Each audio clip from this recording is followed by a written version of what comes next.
On passe au sport à 5h07 sur Europe 1 avec la Coupe de France de football. D'abord, Lyon s'est qualifié hier soir pour les demi-finales. Aux dépens de Strasbourg, victoire des Lyonnais, 4 tirs au but à 3 après un match nul, 0 partout. Et puis ce soir, c'est l'équipe de France féminine qui va tenter de l'emporter. Premier titre international à portée de main pour les Bleus d'Hervé Renard à 19h à Séville. Elle joue la finale de la Ligue des Nations face aux championnes du monde en titre, les Espagnols, Cyril de la Morinerie. Oui, les Bleus veulent remporter le premier titre majeur de leur histoire. Après avoir battu leur bête noire, l'Allemagne, vendredi dernier à Lyon en demi-finale, les Françaises vont se mesurer aux Espagnols, emmenées par la Ballon d'Or Aitana Bonmati.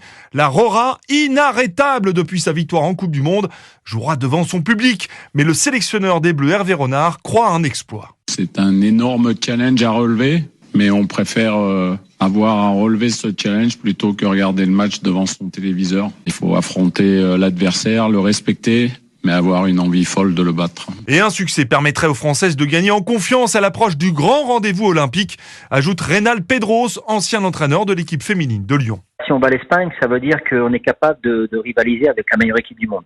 Mentalement, commencer à préparer cette équipe de France en ayant battu l'Espagne, c'est déjà quelque chose de très positif. Après avoir échoué en quart de finale de la dernière Coupe du Monde, les footballeuses tricolores espèrent en effet marquer les esprits, elles qui rêvent du titre olympique dans plus de 5 mois à Paris. Cyril de la Morinerie.